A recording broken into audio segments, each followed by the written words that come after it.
He inaugurated a classical age in Ottoman architecture, commissioning some of the most spectacular buildings the world has ever seen.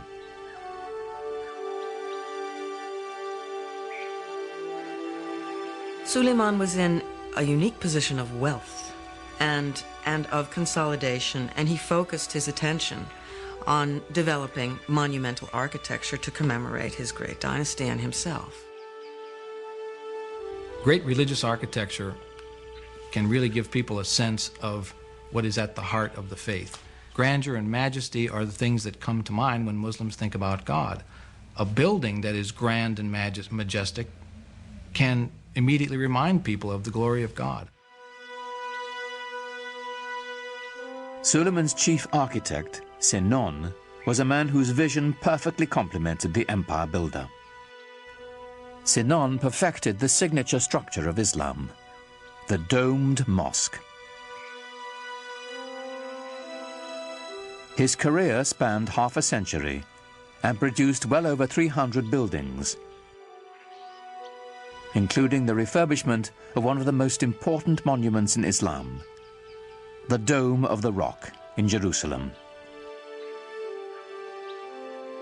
But for the Sultan, of course, he built his masterpiece, the Süleymaniye Mosque in Istanbul. It is truly befitting Sinan, who's called the Great Master.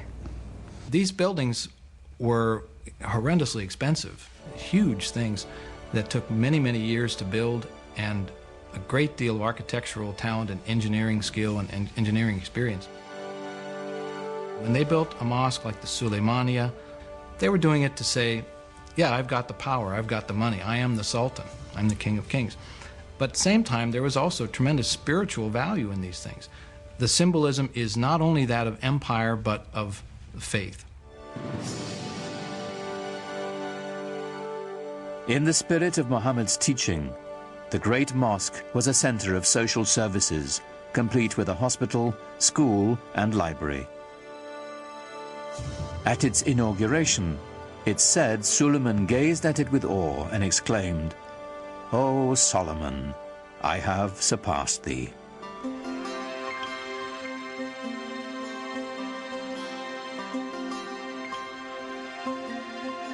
No less impressive was Suleiman's palace. Topkapi was both the seat of government and his private dwelling. Suleiman was also a great patron of the arts.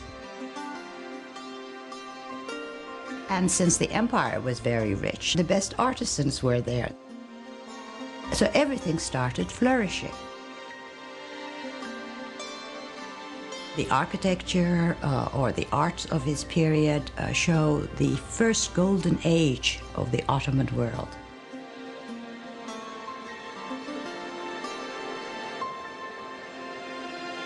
Everything that came out of his palace is exquisite.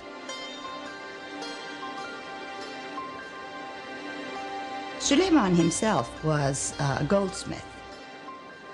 Ottomans believed that every sultan had to have a tangible trade. Being a sultan was not considered a practical or a tangible trade.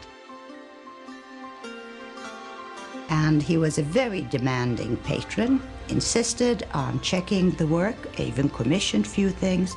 And I think each artisan group or each corps working for the palace tried to outdo one another to please the sultan, because to please him had wonderful rewards.